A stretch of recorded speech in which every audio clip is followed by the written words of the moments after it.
बात करते हैं भाषा की। भाषा में वर्ण भाषा की छोटी से छोटी इकाई जिसका अपना स्वतंत्र अस्तित्व होता है वर्ण कहलाता है। वास्तव में यदि हम बात करें छोटी इकाई की तो छोटी इकाई ध्वनि होती है। जैसे टिक से आवाज़ की, ये ध्वनि है, लेकिन ध्वनि को जब हम लिखित रूप दे देंगे तो वो वर्ण हो जाएगा। तो भाषा की छोटी इकाई अक्षर, वर्ण, ध्वनि वो है। भाषा की छोटी से छोटी इकाई जिसका अपना स्वतंत्र अस्तित्व होता है वर्ण कहलाता है। वर्ण की संख्या है 44। कई बार हमें ये 52 भी देखने को मिलती है। 44 कैसे हैं, 52 कैसे हैं, इन विषयों पर भी हम चर्चा करेंगे। संवैधानिक स्थिति की बात करें तो 52 और वैज्ञानिक स्थिति की बात करें तो 44। कहते हैं कि जिस तरीके से मानव है उसके अन्य अंग हुआ करते थे, मगर उपयोगिता के आधार पर जिस जिस अंगों का उपयोग हुआ वो बचे रहे और उपयोग नहीं हुआ वो विलुप्त हो गए। उसी तरीके से जो अक्षर अनुपयोगी रहे वो विलुप्त होते चले गए। वर्ण दो प्रकार के होते हैं, स्वर और व्यंजन।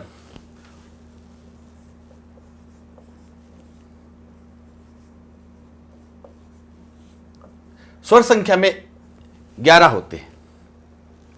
11 यदि विकल्प में ना हो तो 13 होते हैं।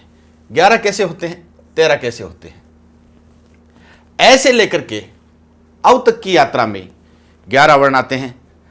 अंग और अ है, ये अयोगवा है। योग अर्थात जोड़ना, योग अर्थात जोड़ना। अयोग, अयोग ये जोड़ने के काम में नहीं आते, ये संकेतक के रूप में काम आते हैं, निशान के रूप में प्रयुक्त होते हैं, चिन्ह के रूप में प्रयुक्त होते हैं। तो ऐसे लेकर के अव तक 11 है और 2 और है, उनको यदि शामिल कर ले तो संख्या हो जाती है 13।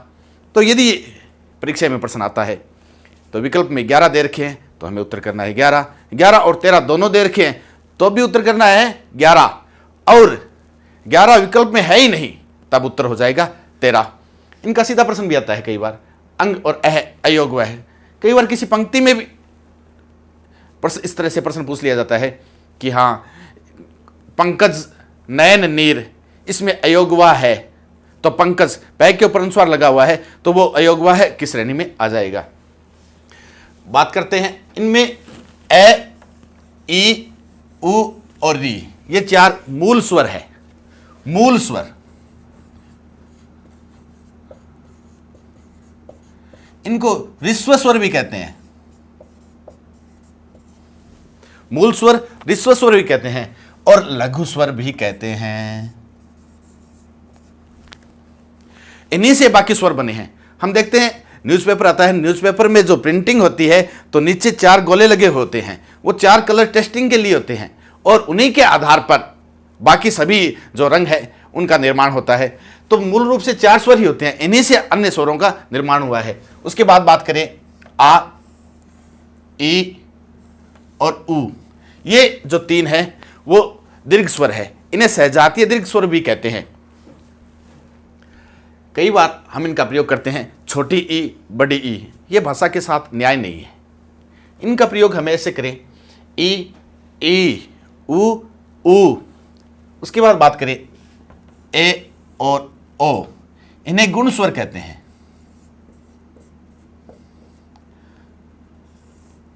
आई और औ, इन्हें वृद्धि स्वर कहते हैं।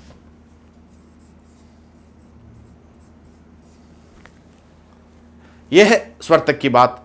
अंग और अह अयोग है। अब बात करते हैं व्यंजन की। कै से लेकर के मैं तक ये जो 25 व्यंजन है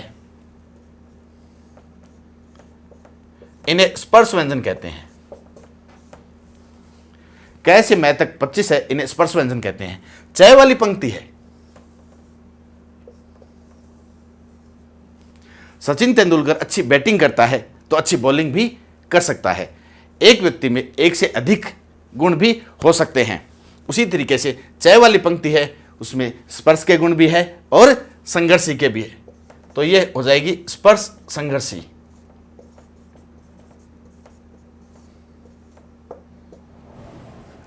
ये लव इनको अंतस्थ कहते हैं आत्मा से उच्चारित होते हैं।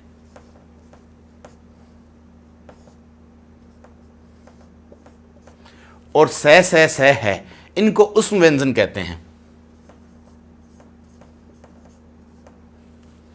हम देखते हैं सर्दियों के दिनों में जब हमें ठंड लग रही होती है तब हम जो उच्चारण करते हैं वो कहते हैं और उससे उष्मा बाहर निकलती है। ऐसा नहीं कहते कह, क्योंकि ये उष्म व्यंजन है। तो कै से मैं तक स्पर्श व्यंजन 25, यह लव है 4 अंतस्थ और स है ये 4 उष्म। तो 25 और 4 29 और 29 और 4 33, 33 और 11 44 हो गए। तो 44 तो है इस प्रकार से। अब बात करते हैं 52 कैसे हैं। 52 की बात करें तो 44 और 2 ये हो गए अंग और अ, 46 और 4 संयुक्त अक्षर क्ष, त्र, ग, श्रय, जिसको भी हमने वर्णमाला में देखा है। इनका बनना भी अपने आप में प्रश्न होता है कि कैसे बने। क और स मिलकर के क्ष, त और र मिलकर के त्र और ज और ये मिलकर के ग का मिलना अपने आप में एक अनूठा प्रश्न है। आमतौर पर हम देखते हैं कि विद्यार्थी है वो ग प्लस ये लिख देते हैं। हम देखते हैं जो ऋषि मुनि है वो जब उच्चारण करते हैं तो विज्ञान को विज्ञान बोलते हैं, कहते हैं आज विज्ञान ने काफी उन्नति कर ली है। और भारतवर्ष का सबसे बड़ा पुरस्कार हम कहें तो भारतीय ज्ञानपीठ पुरस्कार है, उसकी जो स्पेलिंग है वो जय से शुरू होती है। तो जय प्लस य श्रेय, शय प्लस रय, ये श्रेय, ये 4। तो 44 थे, 44 और 4 मिल गए, कितने हो गए 48, 48 और 2 50। अब बात करते हैं 2 और बच गए, वो कौन से हैं। तो जैसे हम छोटी कक्षा में पढ़ते हुए आए हैं आमतौर पर कि कैसे कबूतर चिट्ठी लाता है, कैसे खरगोश दौड़ा जाता है, गै से गाय दूध देती है, घै से घड़ी समय बताती है, एड खाली, जो ये उच्चारण करते हैं अड़े खाली, वास्तव में इसका उच्चारण है वो अड़े नहीं है। क्या है, क्योंकि ये 5 नासिक के हैं, नासिका के प्रयत्न से इनका उच्चारण होता है। तो ये इनका उच्चारण क्या होगा, ये क्या है, 2 शब्द है संबंध और संबंध, इनमें से कौन सा सही है, ऊपर वाला या नीचे वाला। सही दोनों ही है, सही दोनों ही है। इनमें से एक मानक है और ये ऊपर वाला है वो मानक है। मानक क्या होता है, हम हमारे घर में बैठे हैं और देखते हैं कि घर पे कोई मेहमान आए, शाम के समय आमतौर पर हम जो दूध है वो बचा कर नहीं रखते, किसी घर में नहीं रखते होंगे। तो पड़ोसी के घर से दूध लेने गए, उन्होंने 1 गिलास दूध दिया, हमने चाय बनाई। फिर अगले दिन मेहमान आ गए, फिर हम उनके घर गए और हमें कहा कि हमें दूध चाहिए, तो उन्होंने हमें दूध दे दिया। तीसरे दिन फिर जब हम उनके घर गए तब उन्होंने पाव लीटर में डाल करके हमें दूध दिया और कहा ये पाव लीटर है। ये इस बात का सूचक है कि हाँ ये दूध आपको वापस लौटाना है, वो मानक है, वो पैमाना है। तो इसे कहते हैं मानक। सही दोनों हैं, लेकिन ये मानक, भाषा ने मानक रूप रखा और उस मानकीकरण के तहत जो आधे अक्षर थे उनको हटा दिया। ऐसा क्यों किया, ऐसा इसलिए किया कि एक शब्द है मंजू, इसको लोग इस तरीके से लिखने लगे आधा न लगा करके, जो कि अशुद्ध है। अनुस्वार का सही प्रयोग क्या है, जैसे स पे अनुस्वार लगा है तो स के तुरंत बाद वाला अक्षर और उसके वर्ग का 5वां आधा आता है। जैसे स पर अनुस्वार है, स के तुरंत बाद में क्या है बै, तो बै के वर्ग का 5वां मैं आधा, और इस बार अनुस्वार किस पर है बै पे, तो बै के तुरंत बाद में क्या है ध, और ध के वर्ग का अंतिम अक्षर कौन सा न, तो न। उसी प्रकार जैसे मंजू मैं पे अनुस्वार है, मैं के तुरंत बाद में क्या है जय, जय की लाइन का 5वां न नहीं होगा, वो क्या होगा ये होगा ये। इस तरह की जब खामियां होने लगी तब भाषा विभाग ने यह निर्णय लिया कि हाँ भाषा का कोई मानक रूप रखा जाए। जैसे ए पर अनुस्वार है, ए के तुरंत बाद में क्या है कै, और कै की लाइन का 5वां आधा जो कि है। अब देखो इनके उच्चारण में कोई भिन्नता आती है क्या, संबंध संबंध, अंक अंक, मंजू मंजू। अब यदि ये ड़ होता तो ये अड़के होता, ड़ होता तो अड़के होता। ये क्या है, ए और कै के बीच में जो हम बोल जाते हैं वही ये है अंक। वास्तव में ये नासिका के प्रयत्न से बोले ले जाते हैं, इसलिए मगर फिर भी हम इनका संबोधन करें तो अंग के रूप में इनका संबोधन कर सकते हैं। तब किसी ने कहा कि एक बात बताओ सर,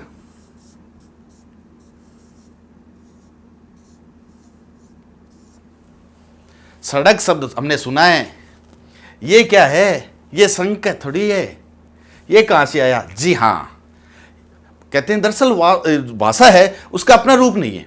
हिंदी भाषा है वो कई रूपों में मिलकर के तैयार हुई है, उसमें तत्सम, तद्भव, देशज, विदेशी, कई अलग अलग क्षेत्रों से शब्द मिलकर के आए और भाषा का निर्माण हुआ। ऐसे में दो अक्षर हमने विदेशी भाषा से स्वीकार किए, और वो है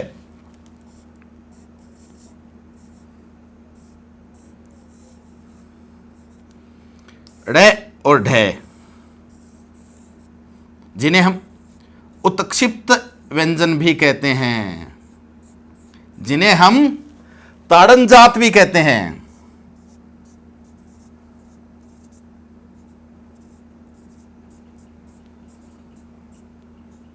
और द्विस्पर्शी भी कहते हैं। उत्क्षिप्त, उत का अर्थ उठना, क्षिप्त का अर्थ छिपना। तो जब इनका उच्चारण करते हैं तो जीभ एक बार के लिए उठती है और एक बार के लिए छिप जाती है। ताड़नजात, इसका उच्चारण करते समय जिह्वा 1 सेकंड से भी कम समय के लिए ताड़ की तरह सीधी हो जाती है। द्विस्पर्श, 2 बार स्पर्श करती है, इसलिए अलग से भी सीधा प्रश्न भी पूछा जाता है इनका। तो अब हमारी संख्या 44, 44 और 4 संयुक्त 48, 48 और 2 50 और 52। ऐसे तो होते हैं 52 और वैज्ञानिकता के आधार पर होते हैं 44। माध्यमिक शिक्षा बोर्ड एनसीईआरटी के पाठ्यक्रम में बोर्ड ने 44 वर्ण की संख्या दे रखी है, तो इसके आधार पर हम 44 मानेंगे। दोनों प्रश्न आ जाए और विकल्प में दे रखा हो, दोनों विकल्प हो 44 और 52, तो हमें उत्तर करना है 44, और 44 से विकल्प में ना हो तो उत्तर क्या हो जाएगा 52, और दोनों साथ में आ गए तो उत्तर क्या हो जाएगा 44। अब बात करते हैं घोष तत्व। घोष अर्थात गर्जना, जय घोष हम करते आए हैं। घोष तत्व के आधार पर वर्ण 2 प्रकार के होते हैं, एक होता है अघोष और एक होता है सघोष। अघोष किन्हें कहते हैं? वे अक्षर जिनका उच्चारण करते समय स्वर तंत्रिका कम कंपन करती है और हवा को गले से बाहर निकलने में बाधा उत्पन्न होती है, उन्हें अघोष कहते हैं। इनकी संख्या निश्चित है 13। सघोष, वे अक्षर जिनका उच्चारण करते समय स्वर तंत्रिका अधिक कंपन करती है और हवा को गले से बाहर निकलने में कोई बाधा उत्पन्न नहीं होती।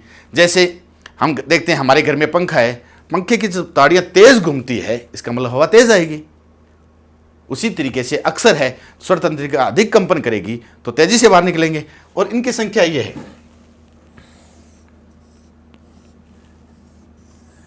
जो 25 स्पर्श व्यंजन हमने निर्धारित किए हैं उनमें प्रत्येक पंक्ति से शुरू के 2 अक्षर कैक है, चैच है, टैट है, तैत है, पैप है और सैस है। ये 13 क्या है? अघोष है, और बाकी जो है वो क्या है? सघोष है।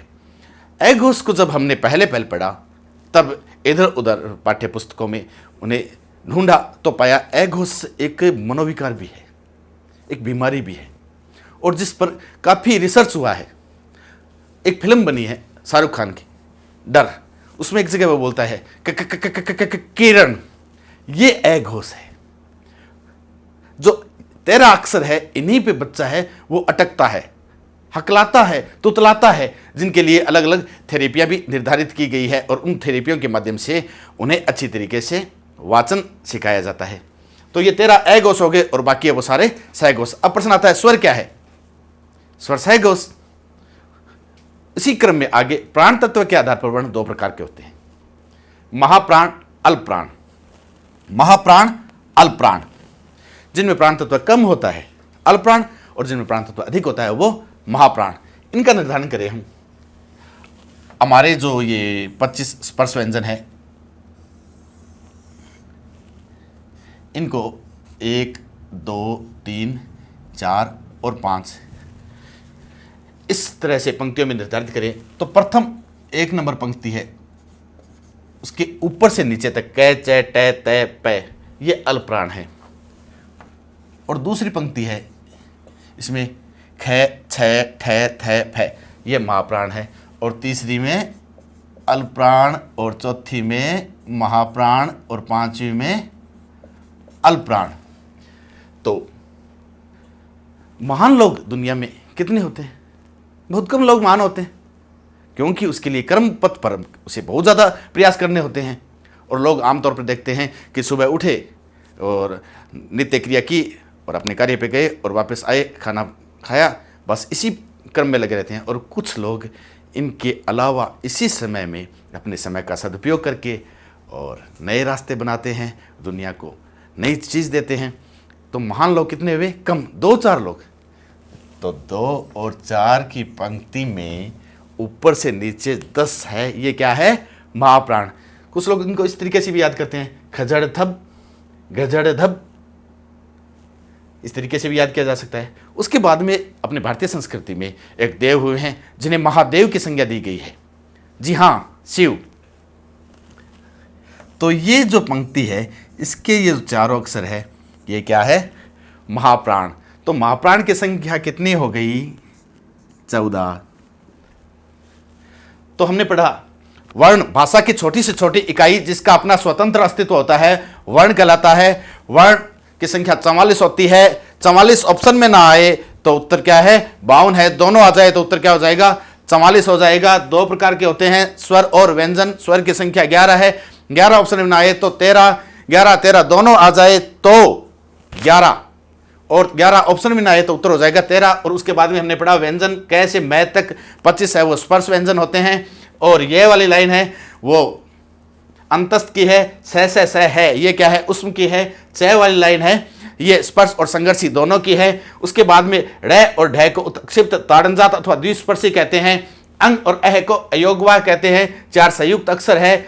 घोष तत्व के आधार पर वर्ण 2 प्रकार के होते हैं, अघोष और सहघोष। प्राण तत्व के आधार पर 2 प्रकार के होते हैं, महाप्राण और अल्पप्राण। अघोष की संख्या 13 और सहघोष है 13 को छोड़कर के बाकी अन्य, और महाप्राण की संख्या 14 और बाकी अन्य क्या है? अल्पप्राण। बात करते हैं उच्चारण स्थान की। उच्चारण स्थान के आधार पर वर्ण कितने प्रकार के होते हैं? संस्कृत भाषा में कई तरह के सूत्र भी है जिनसे इनको याद किया जाता है, जैसे अक्कु है, विसर्जनीय नाम, कंठ है। मगर हम एक प्रारूप, एक मॉडल के आधार पर इसको यहाँ पर पढ़ते हैं। कैवर्ग है वो कंठे से उच्चारित होता है, और चैवर्ग तालव्य से। वर्ग में वो पूरी पंक्ति जैसे च छ जय जय, और टैवर्ग है वो मूर्धा से उच्चारित होता है, और तैवर्ग है वो दंते से, और पैवर्ग है वो ओष्ठ से। इनको हम यदि व्यवहारिक धरातल पर बात करें और इनका उपयोग करके देखें तो ऐसे ही याद रह जाएंगे।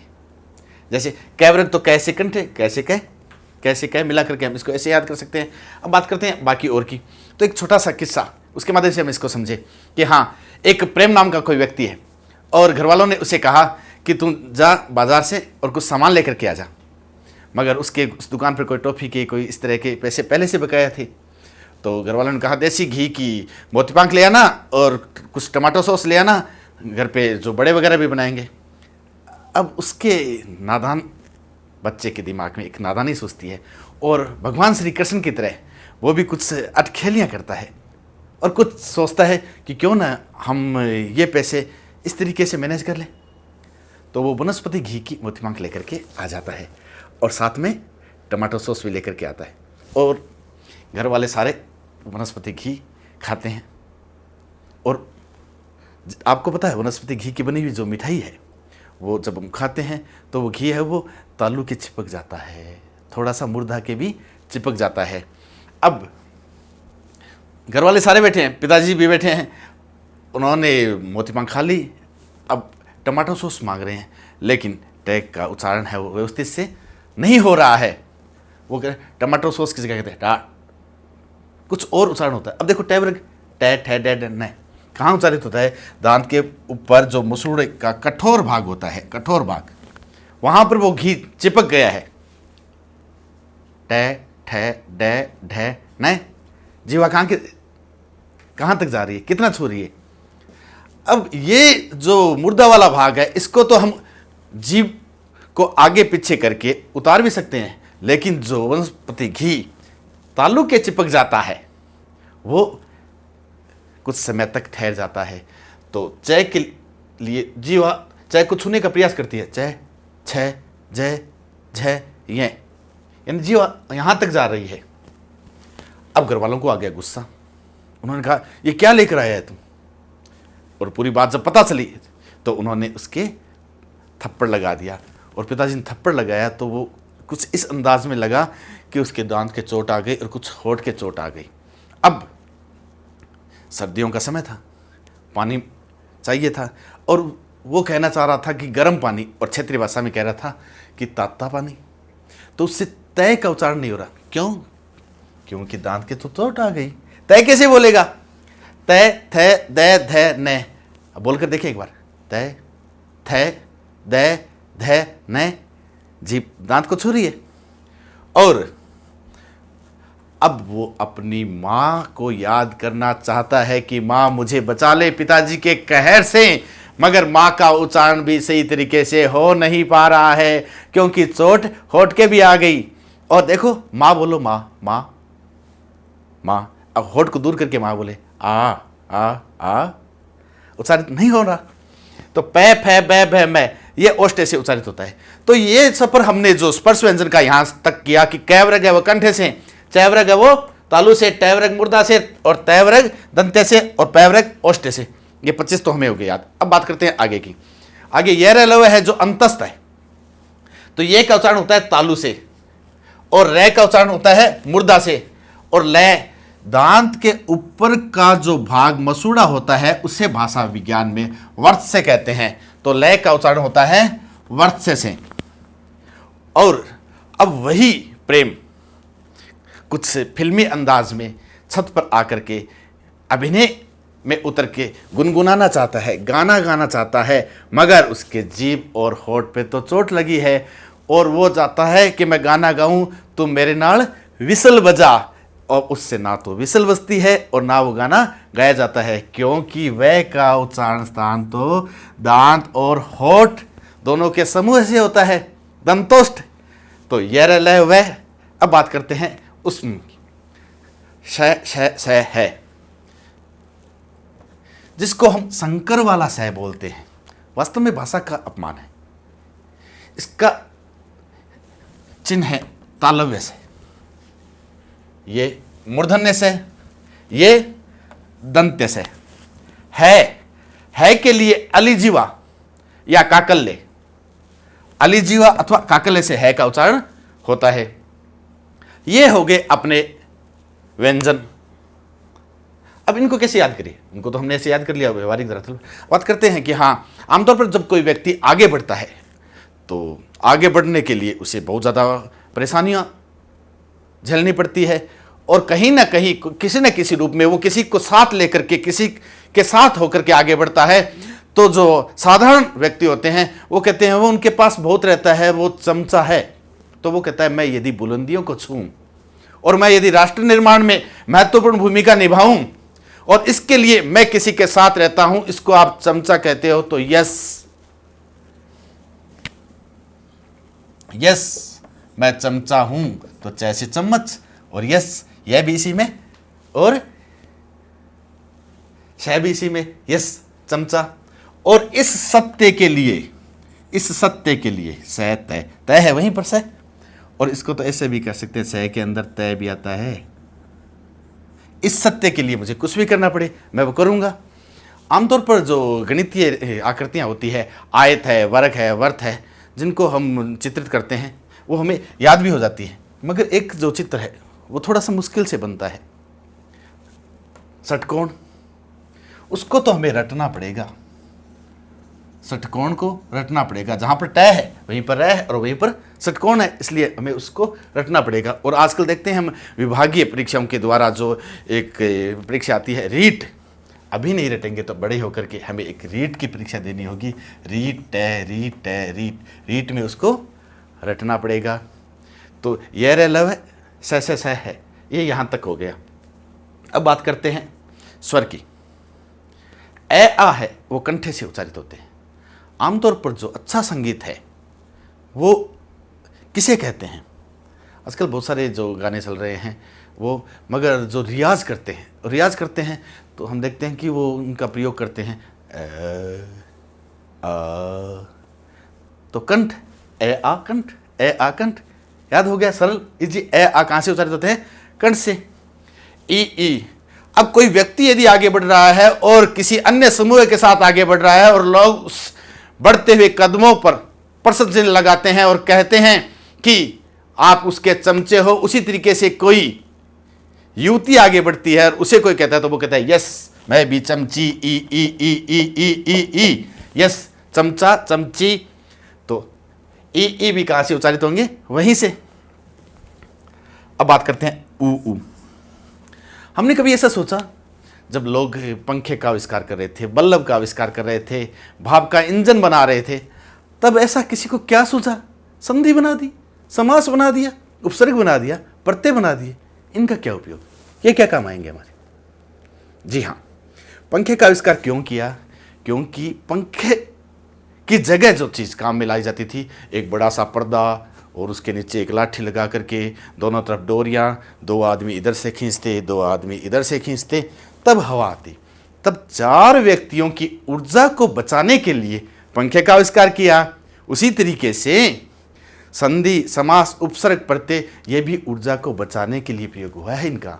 जैसे किसी को हमारे कमरे से बाहर भेजना है तो हम कहेंगे तुम उठकर बाहर चले जाओ। 5 शब्दों का उच्चारण किया हमने और उसको एक शब्द में कह दिया जाओ। इतनी ऊर्जा हमारी बच गई। तो संक्षिप्तीकरण ऊर्जा का बचाना है।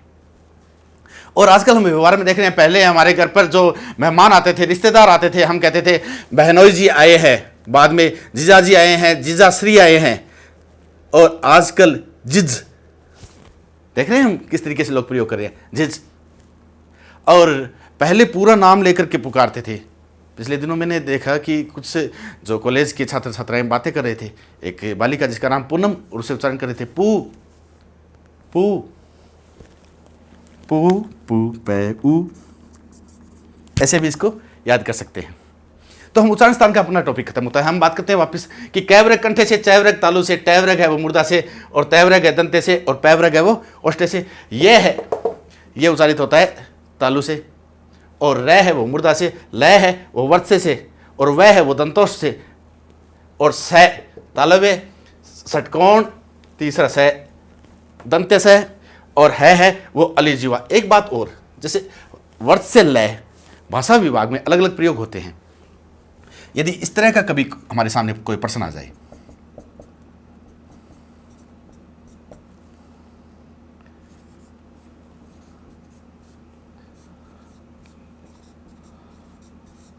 कि वर्त से है और सभी दे रखा है, तो उत्तर सभी हो जाता है। क्योंकि वर्तमान में जो विश्व हिंदी सम्मेलन हुए उनमें ये निर्णय लिया गया कि लय के साथ साथ नय और सय है वो भी वर्त्से से उच्चारित होते हैं, वो भी मसूड़े से उच्चारित होते हैं। मगर जो इस संशोधन को पूर्ण रूप से सभी जगह समावेशित नहीं किया गया है, तो इसकी जगह प्रश्न यदि ये आ जाए और विकल्प में कोई दूसरा अक्षर दे रखा होता है, तब हमारा उत्तर क्या रहेगा?